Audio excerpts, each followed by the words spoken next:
Vous avez des excuses, nous avons des ressources. Robert Savoie, thérapeute et conférencier international, et Geneviève Gagné, animatrice et hypnothérapeute, vous aident à repousser vos limites, un épisode à la fois. Bienvenue sur Pas d'excuses, où chaque excuse devient une opportunité.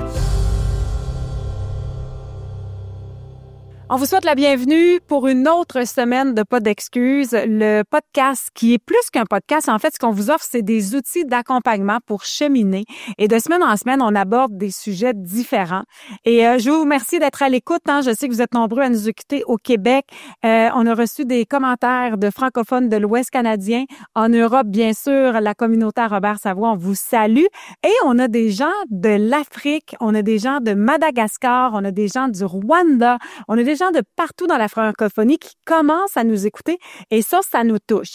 Comment nous écouter? Vous allez soit sur notre site internet pasdexcuses.com ou encore sur notre chaîne YouTube @pas d'excuses et on est disponible également sur les réseaux sociaux.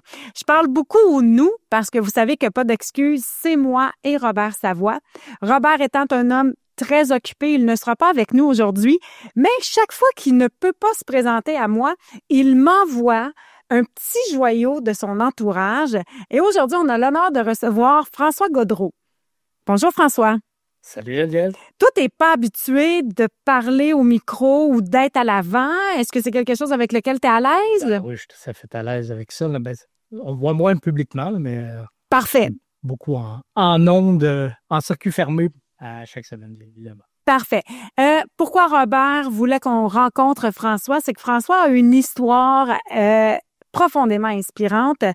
François et sa femme ont traversé une épreuve assez difficile que plusieurs traversent, c'est-à-dire l'incapacité d'avoir des enfants.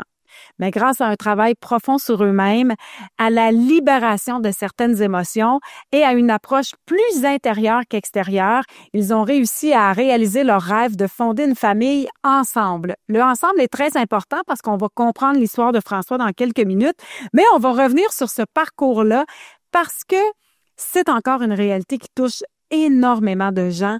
J'ai parlé avec une fille il y a à peu près 1 an qui vivait cette incapacité-là. C'est un deuil immense à faire et on va en parler parce que c'est un témoignage de résilience, mais également de guérison intérieure, je pense, qui pourrait peut-être en inspirer. C'est pas la solution de tout le monde, mais ça peut être une piste de solution à explorer. D'abord, parce que tu fais partie de l'entourage de Robert, toi, tu as travaillé avec Robert. Fait que si présentement, vous suivez une formation avec Robert parce qu'il en offre plusieurs, que ce soit Freedom, Scan ou encore toute autre de ses formations en ligne, c'est un peu grâce à toi. Si Robert Savoie est maintenant accessible en dehors du Québec, j'oserais même dire en dehors de Gatineau. Absolument.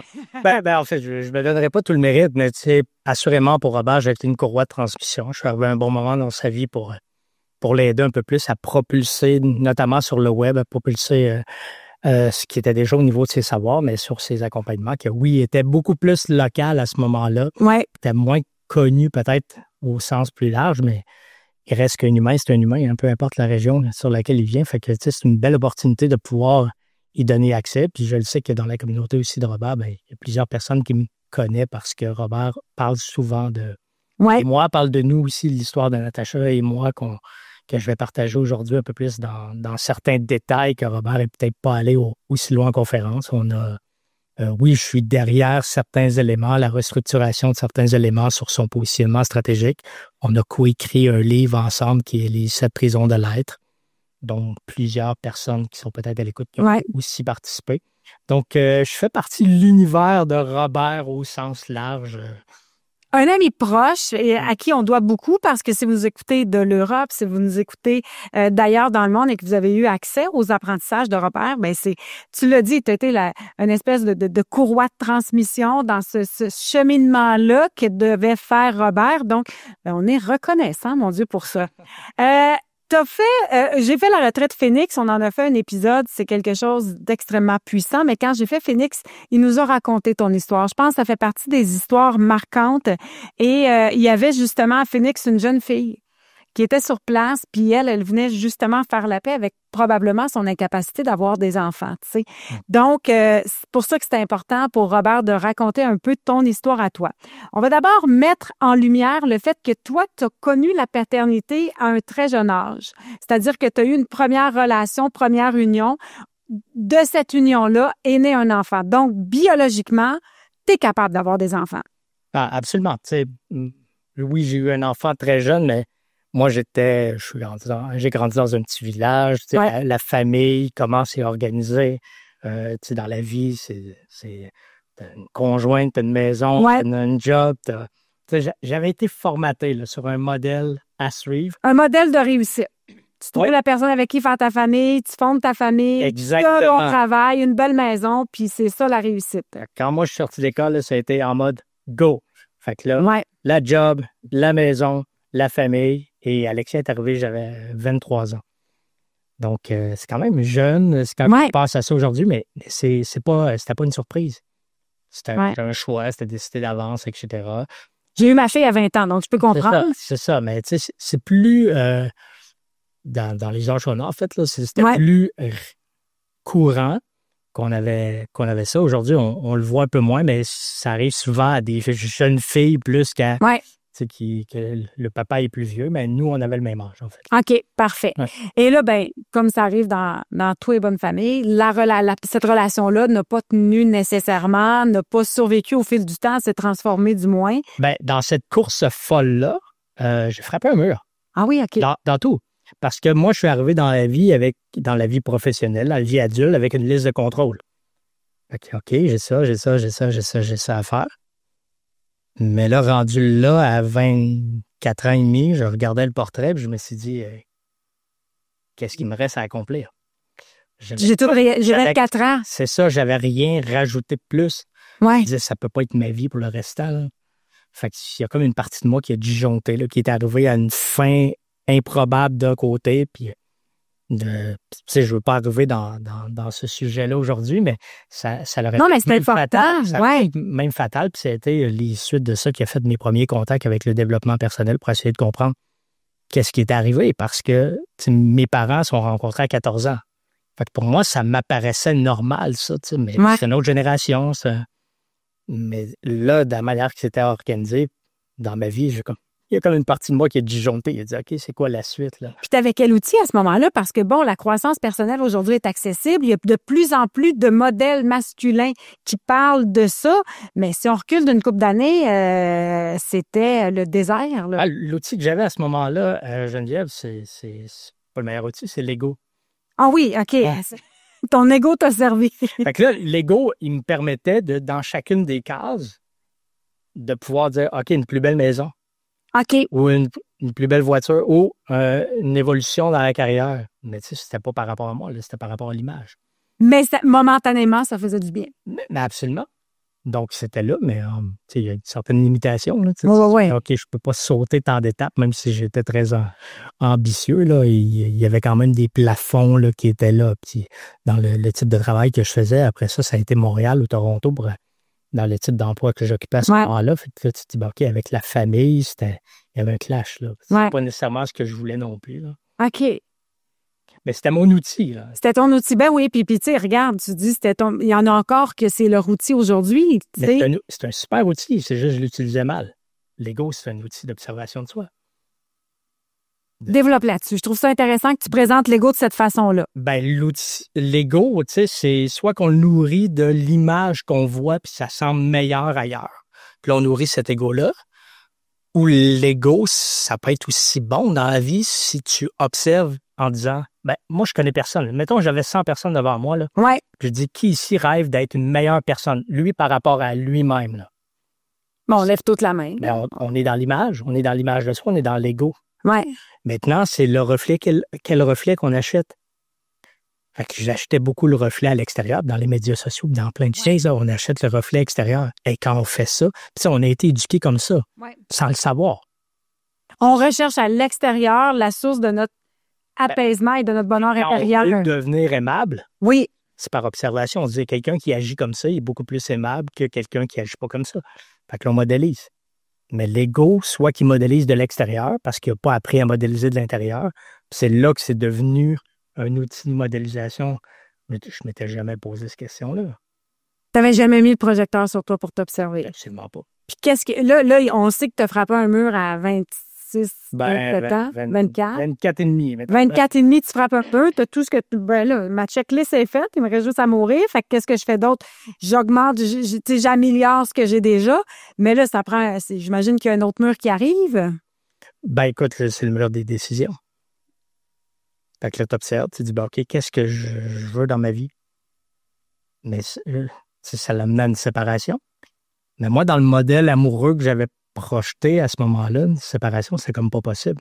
C'était Parce l'échec. que j'ai vu mes parents qui se sont connus à 14 ans puis qui ont eu des épreuves. On l'a vécu, moi et ma sœur. Ouais. Des épreuves dans lesquelles ils ont pris leurs responsabilités puis sont allés consulter. Là, c'est comme devenu une normalité puis c'est pas grave, on est dans... Ça fonctionne pas là puis ça fonctionnera ailleurs, c'est correct.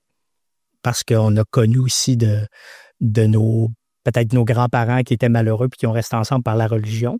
Ouais. On a comme basculé la religion puis on a dit, ben OK, mais ça demeure pas moins qu'on a le droit de se poser la question, qu'est-ce qu'on veut?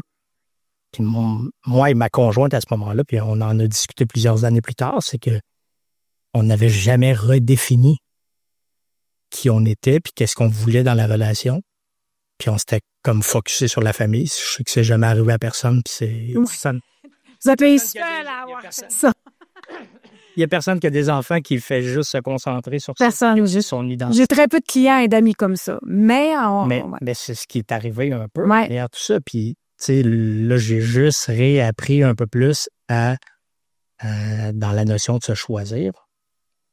Mais c'est pas facile. non, mais en même temps, excuse-moi, je t'arrête quelques instants. Tu parles de ça, je me suis observé, j'ai mis le projecteur, il y a quelqu'un qui t'a enseigné ça ou tu l'avais inné à l'intérieur de toi? Ben, écoute, à 24 ans et demi, là, j'étais comme retiré du travail. Ouais. Parce que là, c'était comme trop un choc. J'avais une pression. Ouais. Puis les mois qui ont suivi, ben, qu'est-ce que tu fais quand la seule place que ça va bien, c'est le travail? C'était une zone refuge. Ouais. Puis là, je travaille. Fait que là, tu es moins à la maison. Quand tu reviens à la maison, qu'est-ce que tu fais? Tu rachètes. Ouais. Fait que là, dans les deux cas, c'est épuisant. Fait que dans ce mur-là, c'est un mur d'épuisement. Ouais. Et quand tu te retrouves seul avec toi-même, à la maison, parce qu'on a, entre guillemets, avant d'officialiser la décision, on a comme pris un break, là. Ouais. Mais là, tu es seul avec toi-même à la maison, mais dans ta pyramide des besoins, là, tu descends sur la sécurité, là. Ouais. Fait que là, tu observes. Dans l'insécurité, quand tu es seul avec toi-même, à un moment donné, tu finis par te poser les bonnes questions. C'est comme dans l'urgence, tu sais, ça devient instinctif. Ben, dans ce cas-là, ça l'est devenu. Ça l'est devenu. Dans d'autres cas dans ma vie, dans d'autres étapes, ça a été plus dans la résistance, mais dans ce cas-là, ça a été plus dans le flow. OK. Est-ce que c'est, sans trop rentrer dans les détails, tu parlais de dire, OK, la seule case qui restait, c'était la mort. Est-ce que c'est dans l'idée que c'est devenu à un claquement de doigts? Moi, tout était prévu, là. OK, à ce point-là. Ah non, moi, tout était planifié. Il est arrivé un moment dans lequel j'ai dit, non, je peux pas faire ça, là. Je peux pas faire ça, mais... Te souviens-tu de ce qui t'a retenu? À ma fille. Ta fille. J'ai pensé à le après quand j'étais plus. Ouais. Parce que j'étais seul à la maison avec. Ouais.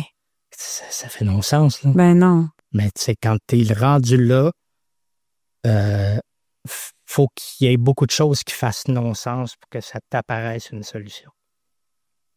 Je suis bien content de ne pas l'avoir fait. Oui, vraiment. Puis c'était la preuve qu'il y a un après, cette zone très, très noire-là. Mais à quel moment tu vas chercher de l'aide extérieure? Tu y vas-tu à un moment donné ou tu arrives? Ben, écoute, là, j'en parle avec beaucoup plus d'aisance. Oui. Mais c'est arrivé autour de 2017, peut-être. Ouais. J'étais allé creuser là. Avant, j'ai juste pensé à d'autres choses. OK, t'as fait OK, on continue à vivre, puis... J'ai juste réalisé qu'on n'était plus à la bonne place, puis c'est terminé. J'étais reparti dans une autre relation. Qui est venue, j'imagine, rapidement. Quand même. Ouais. Quand même. Sans dire que c'était précipité, j'ai pas pris le temps d'être bien seul, mettons. OK, parfait. Puis là, cette relation-là... Ben, écoute, cette relation-là a duré près de 8 ans, dans laquelle on a parlé d'avoir des enfants et tout ça, puis finalement, des hauts, des bas, ont fait en sorte que ça pognait pas, puis tant mieux. Ouais. Tant mieux. Puis il est venu séparer. En fait, il est venu décès de ma mère en 2014. Il est venu séparation quelques semaines après.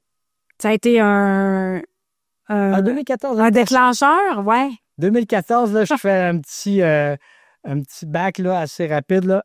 En fait, 2013, moi, j'étais dans ma carrière. J'ai comme fait un écart. J'étais allé travailler 5 ans comme directeur général de municipalité. OK. Besoin de nouveau. Il a besoin d'aide. J'ai un bac en administration, profil marketing, etc. Tu avais les capacités de le faire. J'avais les capacités, j'avais les compétences pour le faire. Mais c'est très clérical. Oui. On sent pas le plaisir. Comme... Je m'étais dit, je vais être là 5 ans. J'avais respecté, puis j'ai dit, OK, après ça, je pars en affaires. Quand ma décision en novembre était prise de partir en affaires, ma mère elle nous a annoncé qu'elle avait un cancer généralisé en décembre. En mars, elle est décédée.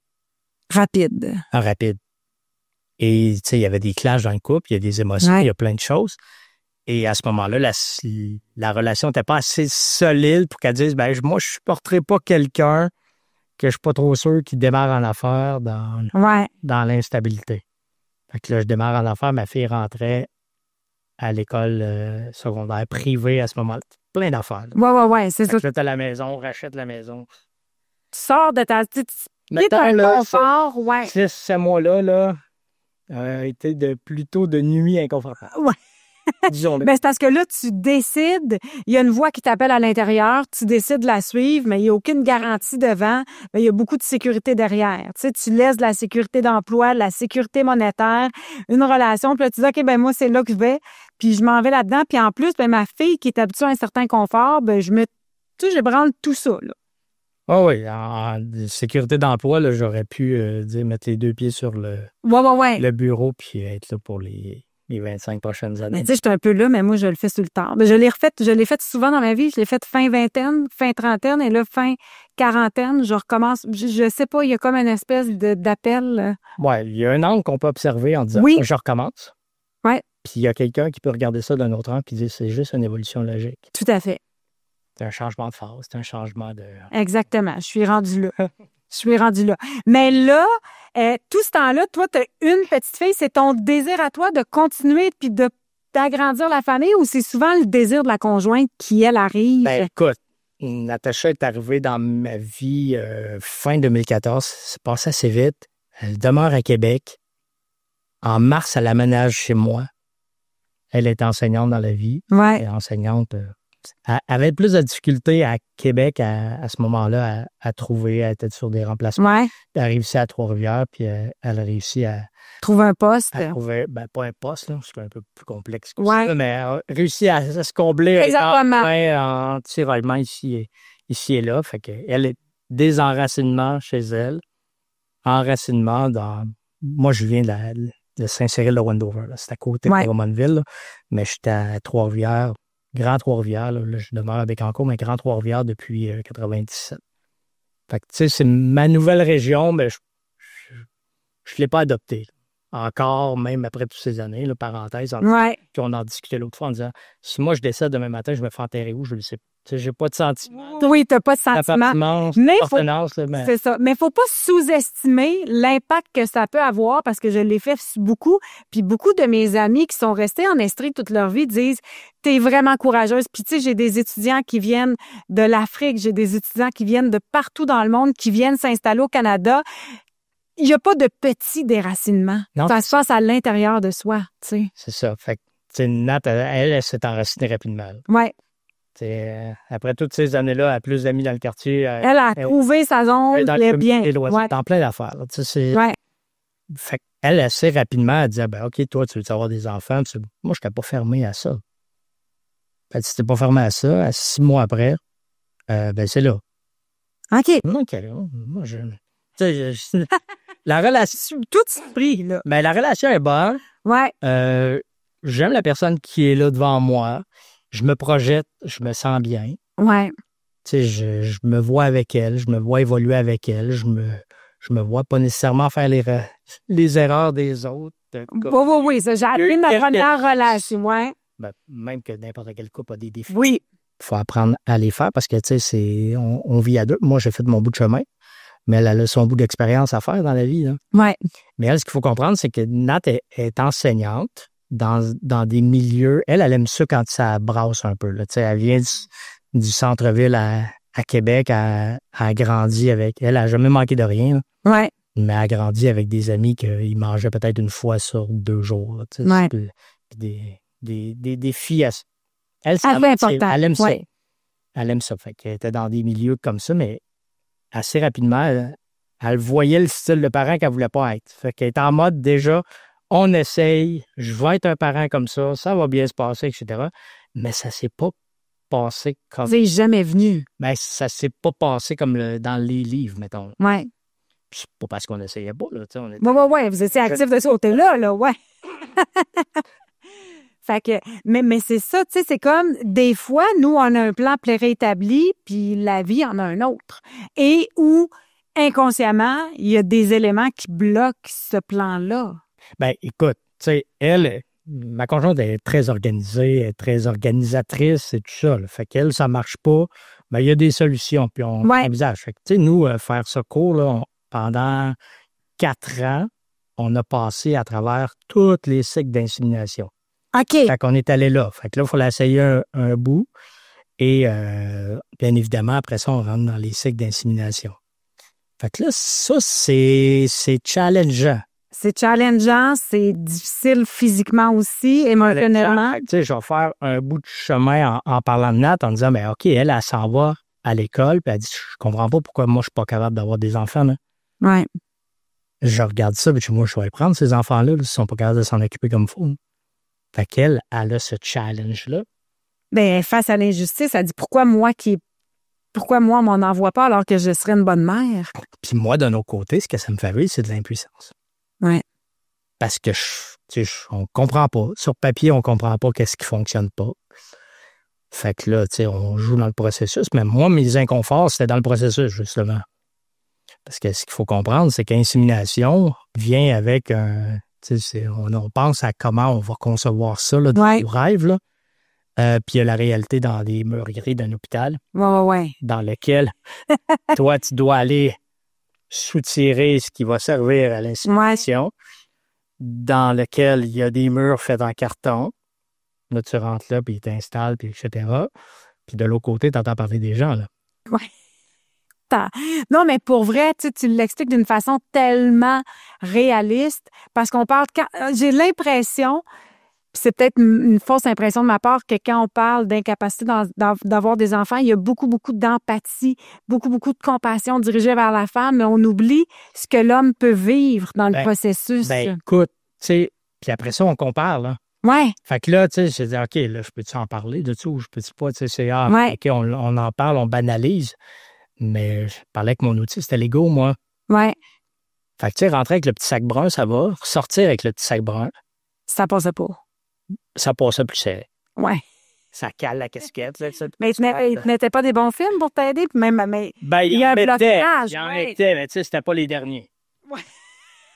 C'est peut-être pas ça que tu aurais choisi. C'était pas les derniers. Tu sais. C'était pas les derniers, c'est ça. Mais parenthèse à ça, là, tu as l'infirmière qui rentre là à chaque fois. Tu sais, on a fait le cycle 9 insémination. Ouais. Plus à peu près 2 cycles, il y a un faux cycle dans lequel on revise-tu quelque chose qui ne fonctionne pas pour être sûr qu'on ne gaspille rien. Fait qu'il y en a au début, spermogramme et tout ça. Ouais. Il y a 2 inséminations, revalidation, etc. Fait que sur le lot, là, c'est peut-être 12 fois peut-être. Ouais. Fait que là, elle réexplique à chaque fois, là.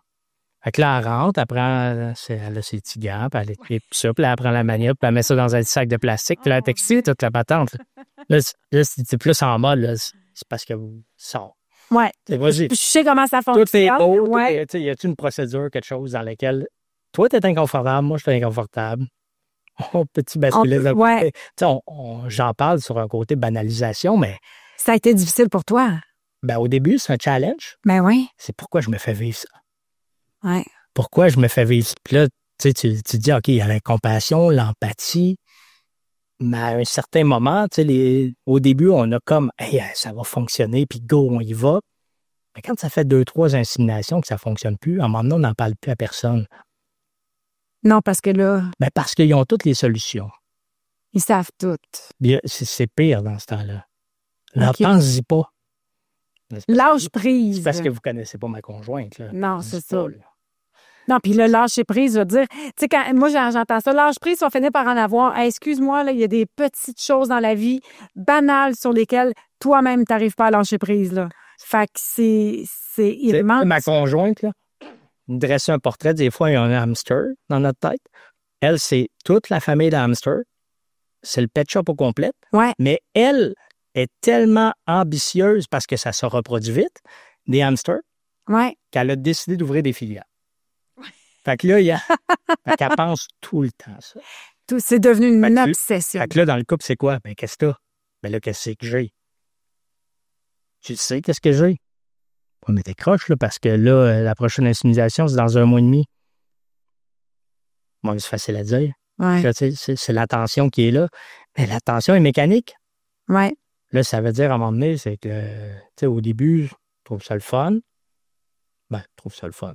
Ben, c'est pas le fun, mais il y a un moi, j'ai Alexia que j'ai eu à 23 ans. Il fallait que je tombe sur le gynécologue qui a suivi ma conjointe à l'époque. OK. Mais là, il y a 20 ans entre les deux. Là. Ouais.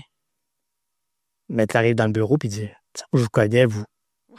Hey, merci pour détendre l'atmosphère. Ça va. Mais. Non, mais c'est fascinant parce que, tu sais, t'en parles d'une façon tellement. J'ai jamais entendu un homme parler avec autant de vérité de ce que c'est pour lui. Tu comprends? Parce que, comme je te dis, j'ai l'impression qu'on se questionne tout le temps sur comment la femme vit ça, mais très peu sur comment l'homme le vit. C'est une histoire de couple. Ils sont deux là-dedans. C'est un couple, puis à un moment donné, il y a une tension qui est tellement grande que là, tu ne sais plus comment soutenir ta conjointe. Ouais. Tu vis de l'impuissance, puis ça crée une distance. Puis après ça, qu'est-ce que ça fait? Que ça installe dans le couple, ça devient mécanique. Ouais. C'est que OK, là... J'ovule, j'ai c'est ma là, couverture, c'est là. Puis là, on va essayer avant, puis là, j'ai le cycle, puis ci, puis ça, puis là, c'est OK, là, c'est correct quand tu as 2 enfants de dire hey, ce serait le bon qu'on s'oublie pas, qu'on se donne rendez-vous. Mais là, ça, c'est d'autres types de rendez-vous. Là. Non, c'est ça. Puis il n'y a pas de romantisme beaucoup là-dedans. Là. Tu sais, une ovulation, ça arrive là. Ouais. Fait que, mettons qu'on oublie l'insémination. Il y a quand même du plaisir. C'est juste que ça en rajoute de plus. Ouais. Tu sais, ça dit, hey, en plus, j'ovule. Là, oui, c'est ça. Mais là, quand tu es en insémination, c'est non. Gaspille pas rien. Assure-toi d'avoir. Là, c'est plus technique encore. Genre. Technique, pas à peu près. Fait que là, il y a le cycle avant, mais après ça, il y a les jours après. Ah. Puis il y a les déceptions après. Ben, c'est ça. Fait que là, tu sais, il y a toute cette partie-là qui est difficile. Fait que là, tu le sais qu'avec le gouvernement, à cette époque-là, tu avais le droit à 9 inséminations. Fait que là, tu fais des cases. Tu fais des cases. Fait que là, tu dis, OK, qu'est-ce qu'on fait? Là, arrive la période, là, on prend-tu un break? Là? Fait que là, on se donnait 2-3 mois de break. On étirait un peu, on essayait de comprendre, on essayait de développer une mécanique. Tu sais, ça n'a pas été une... Ouais, non, c'est ça. Sur 9 mois, là. Parce que là, à un moment donné, là, c'est... Mais on se crée des distances. À un moment donné, c'est... Elle, son discours, elle m'en parlait pas, elle m'en a parlé après. C'était, il va encore des enfants. Il y en a. C'est moi le problème. Il va me laisser. Fait que toute la culpabilité, elle l'a prise pour elle. Elle s'est dit, à un moment donné, là, il va dire, moi, je vais avoir des enfants, ce sera pas avec elle. Fait que la peur s'installe, la culpabilité. Plein de choses qui s'installent. Là. Il y a beaucoup de non-dits parce que là, on ne veut pas aborder le sujet ou on a l'impression d'avoir fait le tour. Ouais. Fait qu'on tombe dans l'isolement affectif. Non seulement des gens autour de toi, mais dans le couple également. Tellement. Puis là, tu sais, ce qui s'en venait difficile, moi, Alexia, elle était une semaine, à partir de son secondaire. Mais la semaine qu'elle était chez nous, il y a une tension. Ben oui. Tu sais, elle voit mon sang, qui n'est pas le sien. Mais on dirait que dans cette période-là, là, tout ce qu'Alexia faisait, là, ça ne fonctionnait pas. Oui. Ben, parce que c'est comme... Ben, c'est parce qu'à l'intérieur d'elle, elle s'en occupait pas. Ben non. Tout simplement. Puis, tu sais, tout le bonheur du monde, puis ses parents, puis mes parents, puis tous les parents de ces générations-là. Tu sais, on éduque nos enfants avec ce qu'on a. Elle, le développement personnel, oublie ça. Là. Elle connaissait pas ça. En fait, quelques mois après qu'on a commencé à sortir ensemble, je l'emmène dans un événement avec moi, avec Christine Michaud. Là, tu sais, Ouais. Puis là, il fallait qu'elle prenne les mains de quelqu'un, là, mais ça, c'est comme ça. Puis là, elle dit, sortez-moi de site, là. Non, mais moi, j'avais pas pensé à ça, mais tu sais, Christine, c'est une amie super sympathique, puis plein de monde. Moi, je m'en vais pour voir des amis. Oui. Pas pour vivre une expérience. C'est juste une activité de réseautage. Je n'ai pas pensé à elle, là, qu'elle n'avait jamais fait de ça. Non, c'est ça. Puis, tu sais, il y a cette scène-là. On en voit de ces scènes-là dans les films, des week-ends de croissance personnelle où les gens... Puis moi, quand je suis allée faire Phoenix avec Robert pour la petite histoire, il m'a fait venir en avant, puis il m'a demandé de crier. Puis moi, je sors avec mon chum, ça fait pas longtemps. Tu sais, ça fait 2 ans, on est encore un jeune couple.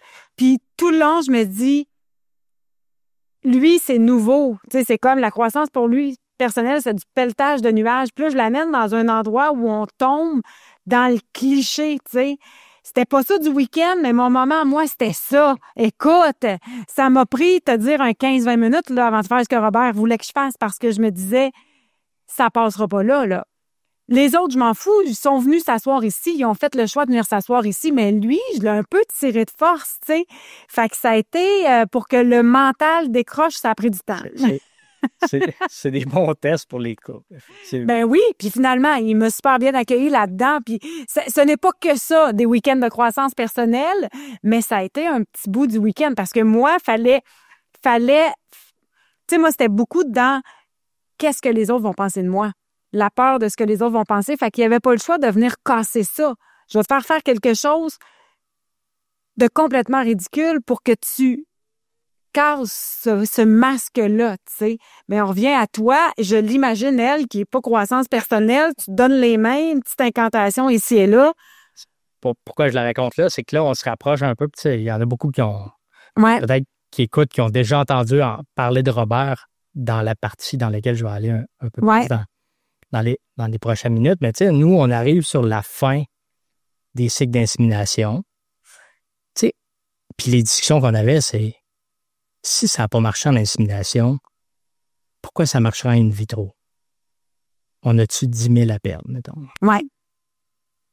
Fait que là, c'était tough de déposer. Puis c'était les mots qu'on utilisait, à perdre. Imagine. Parce que la réalité, c'est qu'on ne voyait pas le gain possible. Ben non, il n'y en a pas eu pendant 9 ans. C'était tellement mince que c'était un investissement.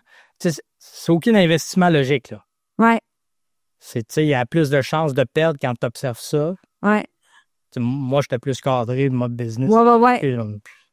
On va le mettre ailleurs, mettons. Ouais. Mais j'ai déjà un enfant. Elle n'en a pas. Tu sais, c'est l'observation, puis c'est souvent le reflet qu'elle me donnait. C'est facile à dire, t'en as, toi. Ouais. Ouais, mais là, c'est avec toi que j'en veux. Parce que la relation aussi, ça venait avec des souffrances, là. Ouais. Tu sais, me séparer. Tu l'avais déjà vécu? Oui, mais c'était aussi de avoir des enfants, c'est là. Si j'ai d'autres enfants, dis-toi, tu ne l'as pas vécu. Moi, je sais ce que ça fait. Mm-hmm. Fait que, tu sais, on avait chacun nos zones dans lesquelles on n'osait pas trop venir graffiner dans nos douleurs, bien évidemment. Qu'on travaillait. Mais ça, c'est souvent ce que les oublie. Tu sais, comme on met souvent le projecteur sur soi. On a pas sur soi pour s'observer soi-même, mais pour voici moi ce que j'ai vécu puis comment je suis faite en faisant abstraction de ce que l'autre a vécu puis de sa réalité. Puis c'est un peu ce que j'ai dit à mon chum quand je l'ai rencontré. Tu sais, j'ai dit on n'a pas du tout le même passé, on n'a pas le même vécu, puis il va falloir trouver notre confort et va falloir respecter le fait que je peux agir et réagir d'une certaine façon de par mon vécu et toi, à l'inverse, de par ton vécu, tu sais. Puis dans cette situation-là, ce qui était difficile, puis des fois c'est une journée 1, des fois c'est une journée 2, c'est d'être capable d'entendre l'autre, de l'écouter, de l'entendre, de le ressentir dans ce qui est là, sans être obligé de déposer. Ouais. Moi, je peux-tu partager ce qui est là? Je peux-tu partager ce que je ressens? J'ai-tu le droit à ça?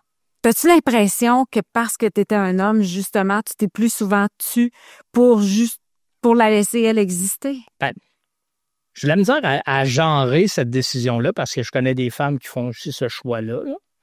Non, mais Ouais. Non, mais je comprends Ouais. ce que tu veux dire. C'est que souvent, tu sais, on va juste camper pour essayer d'être un roc, un phare. Ouais.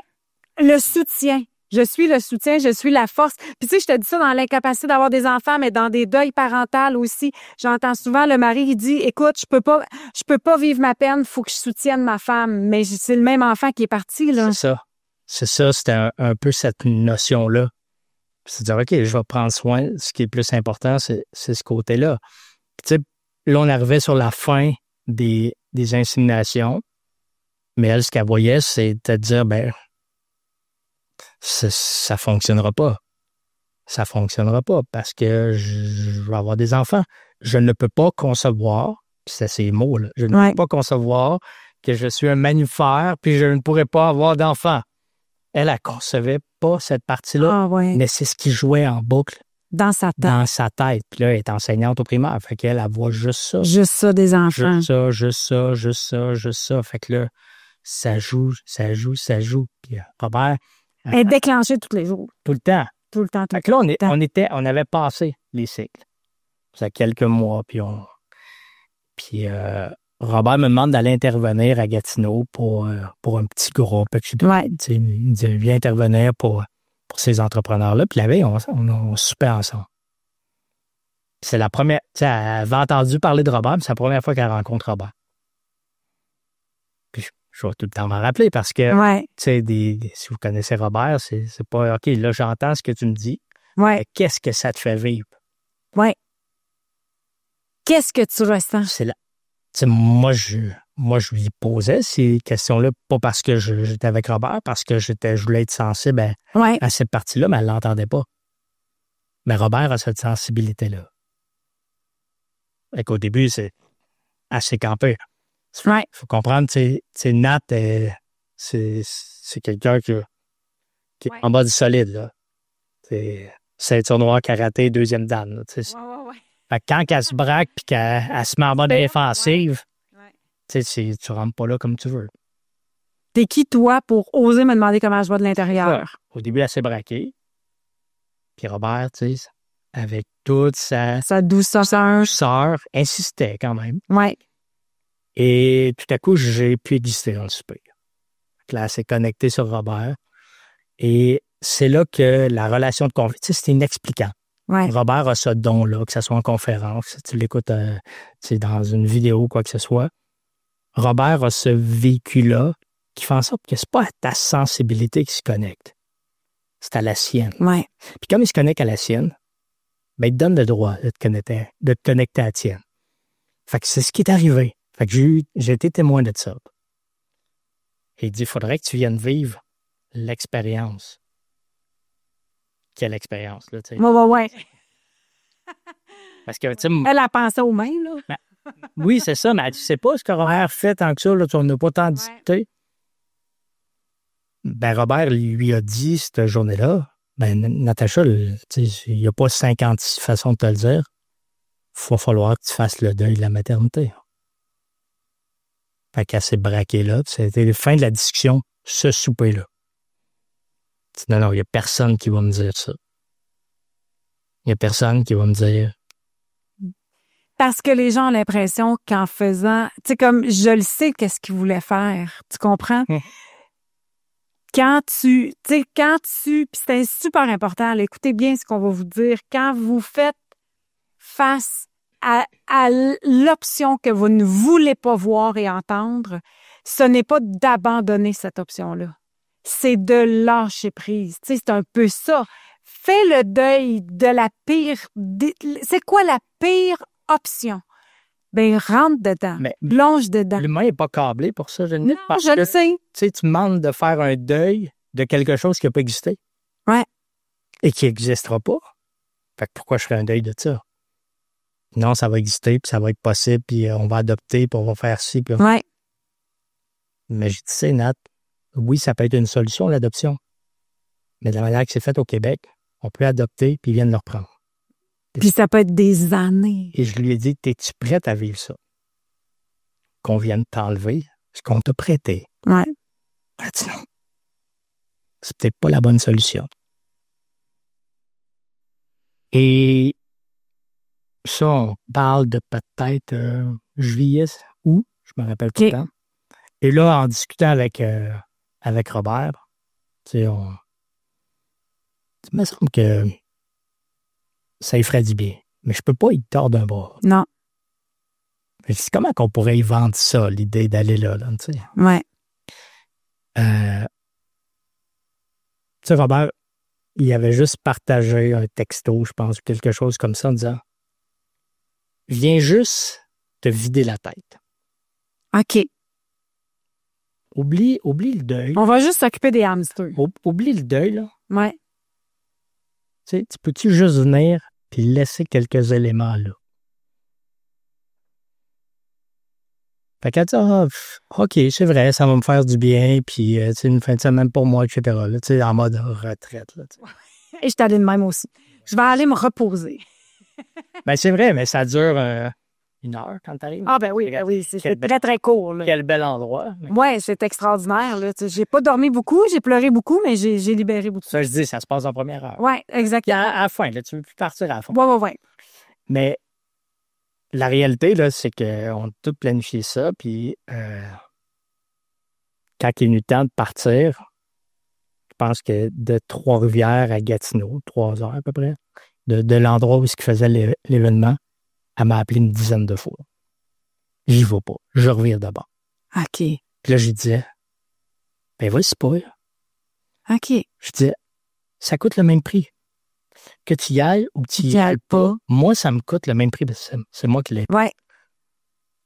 Mais toi, c'est quoi le prix de revenir la tête pleine? Ouais. Moi, je le connais pas, ce prix-là. Puis toi non plus. Ben, en fait, tu le connais parce que tu le vis depuis des années. Je le connais parce qu'elle me partage une partie. Oui, c'est ça. Mais même elle le connaît aussi parce que ça fait des années qu'elle est dedans. Je suis en détachement. Oui. Tu sais, puis moi, où est-ce que c'est arrivé dans ma vie que je me suis mis à penser comme ça? Je ne le sais pas, mais tu sais, mettons un enfant qui finit pas son assiette, c'est quoi le même prix, là? Tu sais, force-toi pas ou je t'attaquerai pas sur la relation parce que je veux absolument que tu manges parce que ça me coûte le même prix. Que tu le manges ou que tu le dis. Là, je suis satisfait, tu l'as mangé puis tu fais le mal après.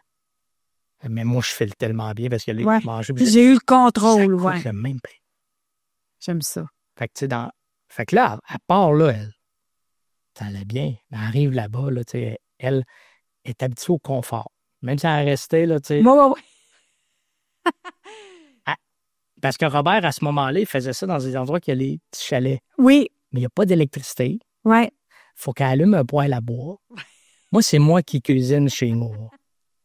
C'est moi qui cuisine chez nous, puis elle angoisse quand je peux pas être là. Oui. Elle est capable de se débrouiller, mais elle angoisse, ça va-tu marcher? Si jamais les enfants n'aiment pas ça, puis là, qu'est-ce que je vais faire? Hein, elle est beaucoup en résistance. Mais là, elle arrive là-bas, poêle à bois. Sortie de zone de confort total. Émotionnelle aussi. Oui. Donc, à l'intérieur et à l'extérieur d'elle, elle est déjà en turbulence. Elle est déjà déclenchée juste d'arriver là. C'est ça.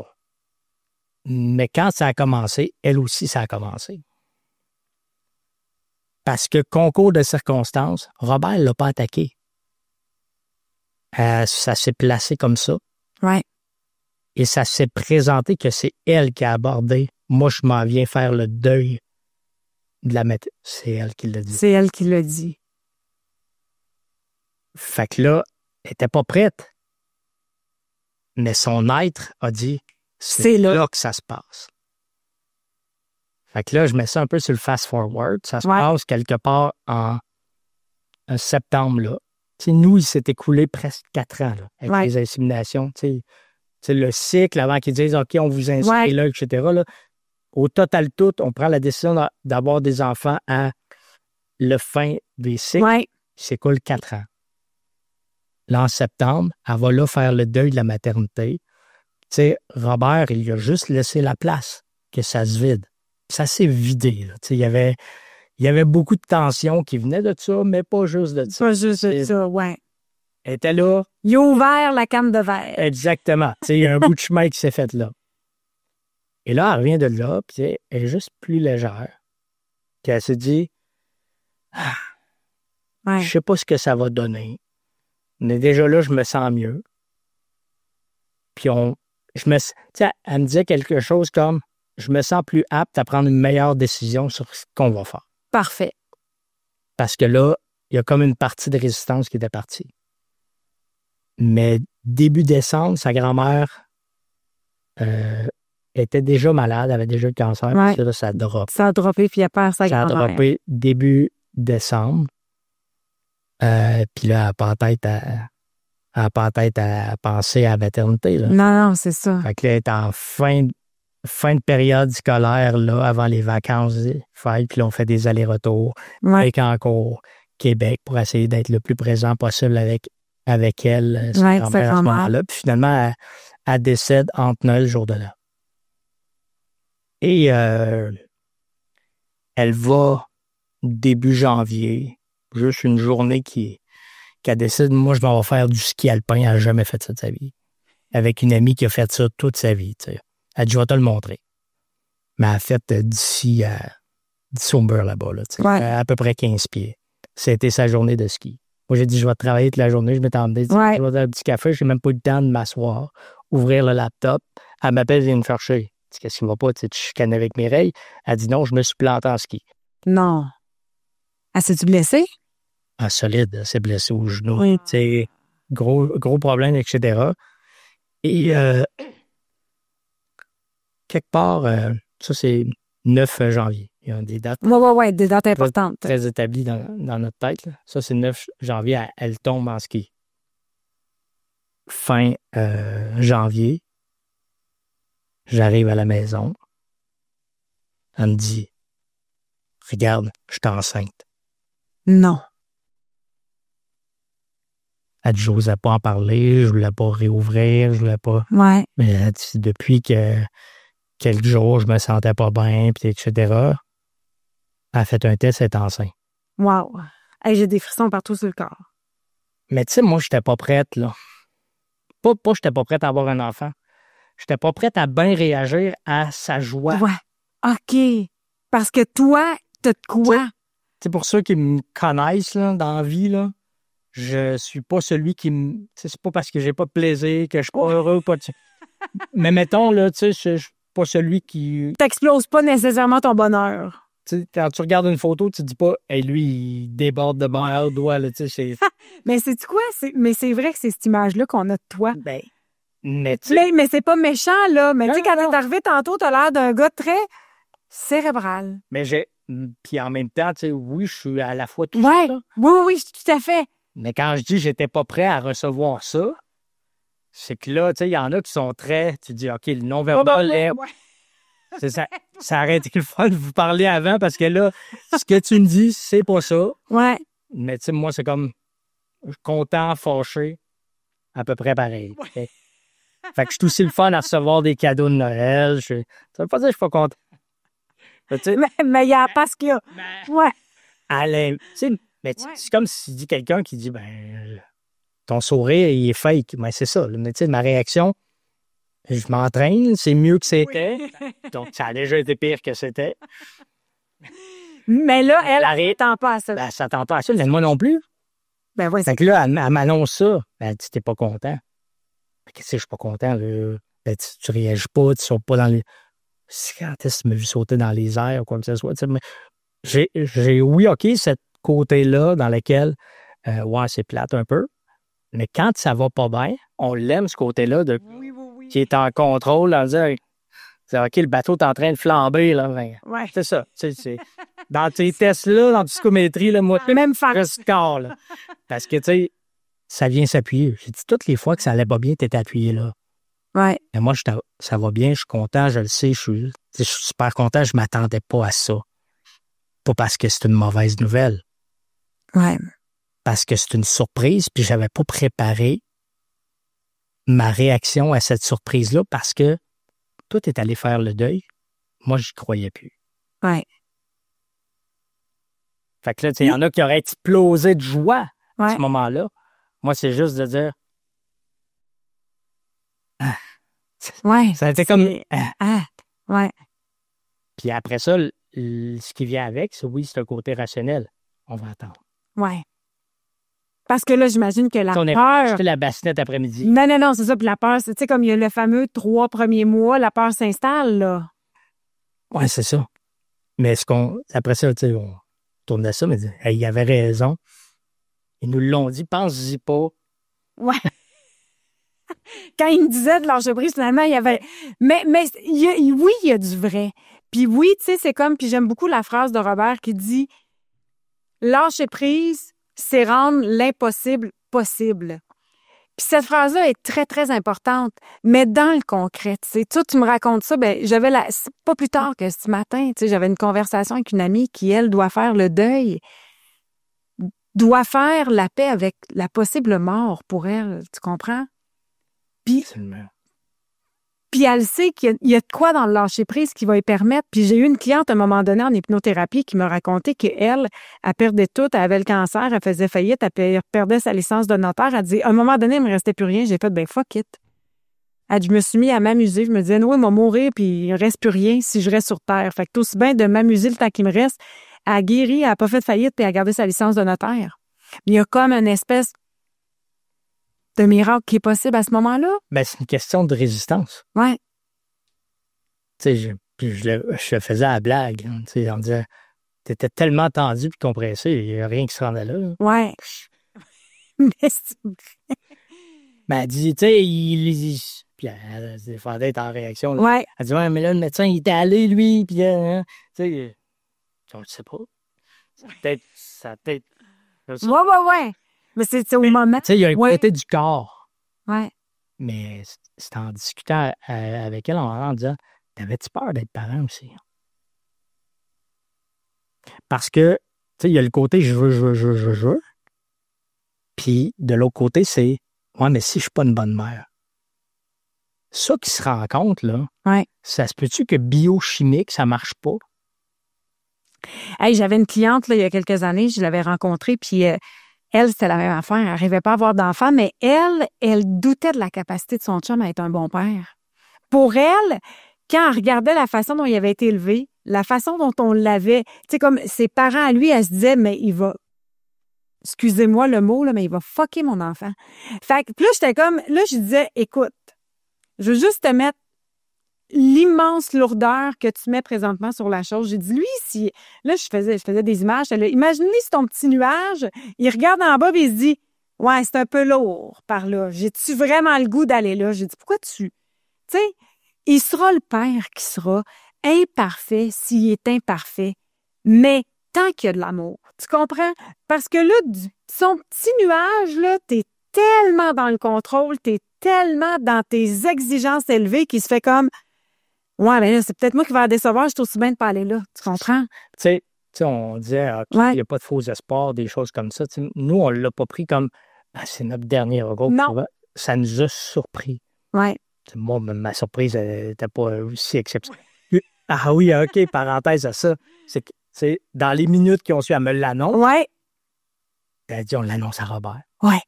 Puis on appelle Robert FaceTime. Il est dans son auto. Elle dit, je me colle sur le bord. Qu'est-ce qu'il y a? Elle annonce, lui, il éclate en sanglots. Arrête, bon. Lui, il a réaction. Lui, il a la réaction que moi, j'ai pas eue. T'as jamais pensé que c'était peut-être lui le père? Ben, en fait, il dit ça en conférence. Oui. Tu ne sais pas comment il s'appelle en plus. Tout le monde dit Robert, finalement. Oui, il s'appelle Phoenix. Il s'appelle Phoenix. Puis tu sais, dans toute l'histoire avant, c'est ça qui est intéressant, c'est que pendant qu'elle faisait le deuil de la maternité, nous, on était vraiment dans tout le travail avec le rebranding le rebranding de la retraite et tout ça. Oui. Tout ce qui allait venir avec. Puis, tu sais, pour nous, c'était Phoenix. Ça a été Phoenix pour la retraite. C'était pas programmé pour le garçon. Non. Mais la réalité, c'est qu'on a cherché pendant des mois. On avait plein de noms qui ça collait pas. Puis à un moment donné, on a juste fait Phoenix. Puis il porte tellement bien son nom, là, bien évidemment. Connais-tu cette histoire-là? Est-ce qu'il connaît Robert? Il connaît Robert. Tu sais, il y a eu une période dans laquelle c'était pas nécessairement évident là, parce qu'on a connu le COVID et tout ça. Là, qui est venu, tu sais, Phoenix, qui est dans l'année... En numérologie, tu sais, il est né l'année du 2019. Phoenix, il est 9 septembre, 9/19. 2019 à 19h39. Tu te parlais-tu des 9, là? Avec un petit bébé de 9 en plus, là, tu sais. Ah non, mais moi, c'est ça. Mais je pense que ça peut éclairer certains couples qui sont dans cette situation-là en ce moment, qui sont dans cette lourdeur-là. Puis, tu sais, c'est pas de votre faute. Il y a biologiquement des gens qui ne seront peut-être pas capables d'avoir des enfants. Mais vous avez quoi à relâcher? Vous perdez quoi? Regarde, elle, là, elle s'est dit, on a ouvert les vannes, là. Je tombe enceinte, je suis allé régler ça, là. On en fait 3-4, le quatrième. Tu sais, tout ça, ça va s'enfiler, là. Mais ça s'est pas passé comme ça. Ouais. On s'est dit, OK, on en fait. Correct. Je m'étais dit, 2, cette portée-là, là, puis arrête, puis moi, je vais en avoir 3 that's it, là. Ouais. Mais ça n'a pas fonctionné comme elle voulait. Ça a pris 2 ans. Elle est tombée enceinte. Ouais. Est-ce que tu penses qu'elle a lâché prise plus facilement pour le deuxième? Mais elle est tombée enceinte, elle l'a perdu. OK. Elle en a perdu 3 comme ça. Ah, tabarouette. Ça, c'est ça aussi, là. Fait qu'elle dit, c'était comme s'ils n'ont pas collé. Je dis, c'était pas planté en ski. Ouais. C'est ça qui manquait, là. Quand qu'elle se plante en ski, j'ai eu mal à ça au genou, que je ne planterais pas. Mais la réalité là-dedans, c'est que là, on a recommencé les cycles. Mais en recommençant les cycles, elle se fait dire, on a un problème. Ta réserve ovarienne, là, est mince. Très, très basse pour ton âge. Parce qu'on a boosté pour les inséminations à coup de 2, 3, 4 follicules, puis ça a baissé ta réserve ovarienne. Elle dit, on oublie l'insémination, les chances sont trop basses. Ah, tabarouette. Elle dit, là, les seules choses possibles, c'est in vitro. Elle dit, bonne nouvelle, ça a changé un peu. C'est subventionné en partie, ça tombe dans les dépenses. Ouais. Vous ne perdez pas de temps si jamais ou quoi. OK, parfait. Fait qu'on dit, OK, on va enclencher ça. On a eu un premier rendez-vous téléphonique pour ça, puis nous, on est enclenché. Mais là, 2023, on se dit, parce que son père est décédé fin 2022. Fait que là, on regarde ça, puis on se dit, il commence à avoir moins de monde, ces photos. Ouais. T'as-tu envie qu'on se marie à quelque part dans la vie? Ce serait peut-être un bon moment là. On a décidé de se marier en 2023. Elle organisatrice. Oui. Son attention est ailleurs. Son attention est ailleurs. Ben, Colin, elle s'est mariée enceinte. On se mariait en fin septembre, 30 septembre. Puis on a appris fin août qu'elle est enceinte. Tu sais, c'est pas... j'ai de la misère à dire ça, mais il y a tellement d'histoires comme ça. Tu sais, l'ex-beau-frère de mon copain, même histoire. Puis à un moment donné, ils ont fait, regarde, les enfants, c'est pas pour l'instant, on va voyager. Tu sais, pendant des années à essayer, ça fonctionne pas. C'est-tu quoi, on part, on va faire le tour du monde. Ils ont pris une année sabbatique, on s'en va faire le tour du monde. Ils sont revenus à mes voyages parce qu'elle est enceinte. Des années où ça fonctionnait pas. Fait que, tu sais, il y a quelque chose à comprendre là-dedans. C'est pas la réalité de tout le monde, par exemple. Tu sais, on veut pas, c'est parce que... C'est pas la réalité de tout le monde, mais c'est la vie en général. Ouais. Tu sais, là, on parle de maternité, là. Mais c'est dans toutes les sphères. Mais ça, à quoi tu portes ton attention, là, à un moment donné, là, ouais. Ben, il prend de l'expansion, puis il n'y a plus de place pour rien d'autre. Ouais. Puis là, quand on rajoute des projets ici et là, ça détend l'atmosphère, oui. L'atmosphère, ça arrive. Puis veut pas, on pense moins à ce qui allait, pas comme on voulait. Ouais. Puis là, tout à coup, il se produit des choses belles dans notre vie. Puis ça, cette légèreté-là, la magnétique. Elle apaise aussi. Oui. Puis tu sais, c'est dans tout. Tu sais, je veux rencontrer, tu sais, comme, il y a tellement de gens qui cherchent l'amour. Il y a tellement de gens qui veulent rencontrer le bon gars, tu sais, puis à un moment donné, tu fais, tu sais, j'ai une amie, elle dit, coudonc, peut-être que je vais finir ma vie toute seule. Paf, elle rencontre. Tu comprends? Parce qu'il y a une espèce de, tu sais, quand t'es dans, ça devient obsessif quand tu veux quelque chose que tu n'arrives pas à avoir. C'est une question de polarisation. Ouais. Puis dans ces polarisations-là, écoute, tu vis plus dans l'équilibre. Ouais. Complètement dans un déséquilibre. Puis, tu sais, elle dit, parce qu'on en discutait avec ma conjointe, je disais, Colin, tu sais, on rouvre, puis ouais, mais il y a plein de gens qui tombent enceintes, tu sais, elle voyait la polarisation de côté. Il y a plein de gens qui tombent enceintes puis qui disent, hey, c'était tellement pas le bon moment. Non, toi, t'es voiles au bout, là, dans la polarisation, en disant, j'ai 2 pieds dans la merde, il fallait pas que ça m'arrive, mais dans le fond, ils sont dans le milieu, ils sont dans d'autres projets. Puis la vraie merde, c'est pas un bon moment, là, parce que j'étais sur d'autres choses. Mais c'est pas grave. Ouais. Tu sais, j'ai un adage, puis elle est tellement vrai en business, là, elle est vrai partout dans la vie, là, mais la vie, c'est ce qui arrive quand tu avais prévu d'autres choses. Fait que quand... Attends, répète ça, c'est bon. La vie, c'est ce qui arrive quand tu avais prévu autre chose. À l'extérieur de ça, c'est juste un plan. Donc, tu avais un plan, mais la vie, là, il y a des up and down. Ouais. Donc, moi, je voulais que ce soit ça, mais finalement, t'as peut-être... Oui, OK, hey, on a eu nos résultats, puis tout était beau. Mais peut-être que si tu avais été plus ouvert, ce serait 3 fois ça, tu sais pas. Ouais. OK, c'est satisfaisant, tu as mis ton focus là, tu as mis tous les éléments là, puis tant mieux, ça a tombé, mais ça aurait pu peut-être être mieux. Ouais. Tu sais. On le sait. En fait, tu sais, moi, je dis toujours, on ne sait pas c'est quoi la meilleure décision pour nous. Nous, notre gouverneur interne, lui, il pense que c'est là la meilleure Même les décision. gouverneurs externes, des fois, eux autres, ils l'ont ce qui est bon pour nous, mais... Mais tu comprends ce que je veux dire, tu sais. Des fois, on ne sait pas. Ouais. Il y a trop d'options. Tu sais, ça va super bien, puis on est super heureux avec les enfants. Ouais. Mais peut-être un an me dit, elle est enceinte de Xavier, là, notre petit aîné qui est né en avril, vient d'avoir 1 an. Elle me dit, je sais pas si ce serait arrivé si on n'avait pas eu finalement. Je voyagerais peut-être plus. Hein. Ouais. Ah, mais t'en as, là. On voyagera plus tard. Ouais. Puis il va falloir qu'on voyage, peut-être même en milieu, là, parce que moi, là, le petit dernier est arrivé, j'avais 45. Ouais. C'est tant mieux, là, c'est une autre réalité. Moi, je travaille à la maison, en grande partie. Là. Je pars des fois ici et là, mais c'est presque tout le temps, je suis à la maison. Fait qu'on s'adapte. On se complète bien. Ouais. Je suis plus en mode easygoing, là, je pense que t'as remarqué. Puis, non, c'est ça. On le voit tout de suite. Tu transparies. Mais tu sais, ça a été un plaisir. C'est une belle histoire. C'est vrai qu'elle est inspirante. Puis c'est vrai qu'il y a une belle leçon à tirer de ça, pas juste pour ceux qui veulent avoir des enfants, pour ceux qui tiennent mordicus à quelque chose parce qu'ils pensent que le bonheur, ça passe par là. Tu sais, relâcher un petit peu. Juste. Elle est devenue inspirante parce qu'elle a été transpirante. Ouais. Parce que. Bon. Non, mais tu sais, c'est pas un apprentissage là. Ouais. C'est une intégration de. Parce que j'aurais pu passer à travers de ça puis pas intégrer ce qui était là dans le moment. Puis.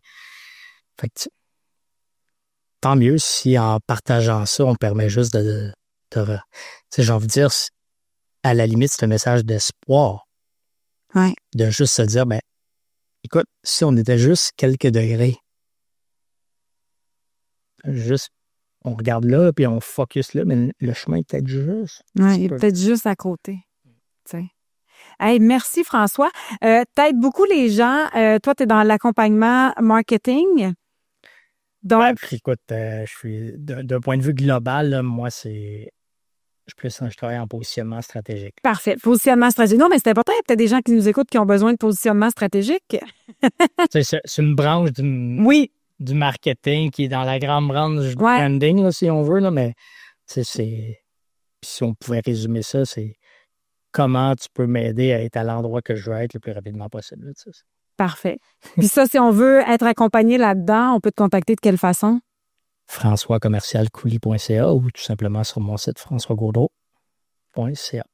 Parfait. Bien, écoutez, merci beaucoup d'avoir écouté l'histoire de François. On espère que ça vous a inspiré, que ce soit dans votre vie personnelle, dans votre projet d'avoir des enfants ou dans tout autre projet. C'est vraiment une histoire inspirante. Pour les retraites de Robert, robertsavoie.com. Il y a la retraite. On en reparlera à un autre moment donné. Tu as fait Phoenix. Moi, je m'en vais faire Believe dans quelques jours. Donc, je suis bien énervée de tout ça.